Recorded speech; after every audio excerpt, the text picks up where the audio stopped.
আসসালামু আলাইকুম। রাজনৈতিক ঝড় আমরা প্রত্যক্ষ করছি। আর এই ঝড়ে এনসিপি বনাম বিএনপির মধ্যে একটা খেলা শুরু হয়েছে। রাজনৈতিক খেলা। দুই দলেরই লক্ষ্য হচ্ছে ক্ষমতায় যাওয়া।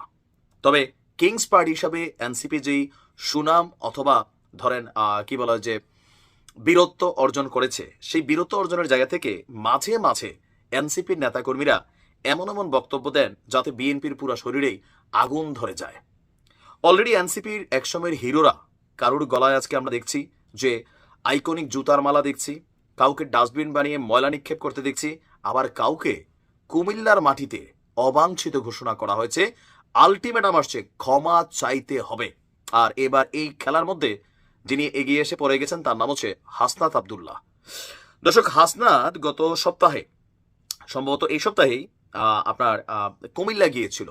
সেইখানে গিয়া হাসনাতে একটা বক্তব্য দিয়েছে, যে বক্তব্যটাকে ঘিরে সারা বাংলাদেশের বিএনপির নেতাকর্মীরা তারা প্রতিক্রিয়া জানিয়েছে। আর বিশেষ করে কুমিল্লার যারা কি বলে যে স্থানীয় বিএনপির নেতাকর্মীরা আছেন বিভিন্ন ইউনিয়ন ওয়ার্ডের, প্রত্যেকেই ব্যাপক প্রতিক্রিয়া এবং ক্ষোভ প্রকাশ করেছে, চ্যালেঞ্জ ছড়িয়ে দিয়েছে। আর যদি হাসনাত প্রমাণ করতে না পারে তাহলে তাকে কুমিল্লার মাটিতে অবাঞ্ছিত ঘোষণা করা এবং কি তার বক্তব্য প্রত্যাহার করে তাকে আনুষ্ঠানিকভাবে ক্ষমা চাওয়ার আলটিমেটাম দিয়েছে আপনার বাংলাদেশ জাতীয়তাবাদী দল। জাতীয় নাগরিক পার্টির মুখপাত্র হাসনাত আবদুল্লাহর যে বক্তব্য যে বিএনপির রাজনীতি আওয়ামী লীগের টাকায় চলে, কেউ কেউ বলছে যে তোমাদের রাজনীতি আওয়ামী লীগের টাকায় চলে কেন? যখন এনসিপির ফান্ডিং ইস্যুতে সাংবাদিকদের প্রশ্ন ছিল, এই যে বিলাসবহুল আপনাদের ব্যবস্থা, খরচ, আত্মপ্রকাশ অনুষ্ঠান, এত যে ইফতারি, বিরিয়ানি পার্টি, কম্বল, হেলিকপ্টার, গাড়ি, এগুলো কই থেকে আসে? 3 দিন আগেও আপনাদের কারো পায়ে ছিল 150 টাকা দামের চপ্পল। 3 দিন আগেও আপনাদের পারিবারিকভাবে কারোর বাবা মাদ্রাসা শিক্ষক, কারো হাই স্কুলের টিচার, কারো প্রাইমারি স্কুলের টিচার, আপনাদের বাবাদের এই পয়সা কই থেকে আসলো? তখন থেকে তাদের যে বক্তব্যটা ছিল, তাদেরকে অনেকেই টাকা দেয়, তবে সেই ব্যবসায়ীদের মানে কল্যাণে বা তাদের নিরাপত্তা চিন্তা করে তারা নাম প্রকাশ করেছেন। এমনকি কয়েকটি বড় বড় কোম্পানিজের নাম উঠে আসছে।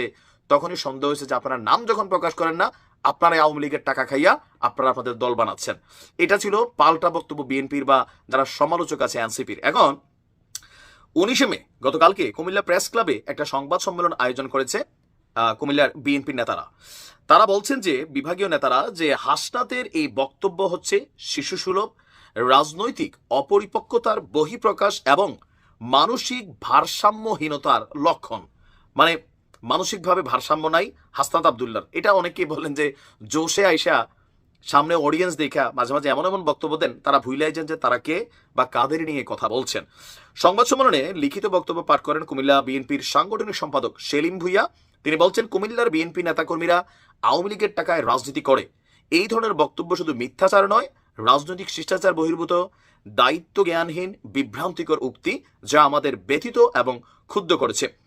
এই ধরনের বক্তব্য রাজনৈতিক পরিবেশকে বিনষ্ট করে। তার বক্তব্য, যে ব্যক্তি কিংস পার্টি নামে পরিচিত এনসিপির মুখপাত্র হয়ে দায়িত্ব জ্ঞানহীন উস্কানিমূলক বক্তব্য দেন, তার রাজনৈতিক অবস্থান প্রশ্নবিদ্ধ। আমরা মনে করি অন্তর্বর্তী সরকারের উচিত হবে এই ধরনের ছেলে মানুষই অপরিপক্ক রাজনীতিবিদদের মাঠ থেকে সরিয়ে অবাধ এবং সুষ্ঠু নির্বাচনের পরিবেশ নিশ্চিত করা। তো ফাইনালি তাদের বক্তব্য যে আপনার এই আন্দোলনে বিএনপিরও যথেষ্ট ভূমিকা ছিল এবং হাসনাত আবদুল্লাহকে 1 সপ্তাহের সময় দেওয়া হয়েছে। হাসনাত যদি তার বক্তব্য প্রত্যাহার না করে নিঃশর্ত ক্ষমা না চায়, তাহলে কুমিল্লার কোথাও সে মিটিং মিছিল করতে পারবে না। কেন্দ্রীয় বিএনপির কাছে তাকে ক্ষমা চাইতে হবে। তাকে ক্ষমা চাওয়ার সুযোগ দিয়েছি, 1 সপ্তাহ আমরা তাকে সময় দিলাম।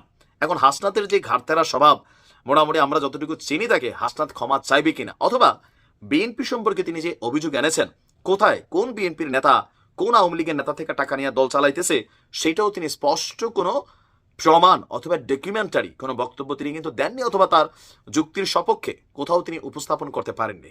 কি মনে হয় এনসিপি বনাম বিএনপির এই ঝড় কতদূর যাবে? বা হাসনাত ঝুঁকবে, নাকি বিএনপি বলার জন্য বলছে পরবর্তী সময় তারা আবার থেমে যাবে? সময় বলে দিবে। ভালো থাকুন।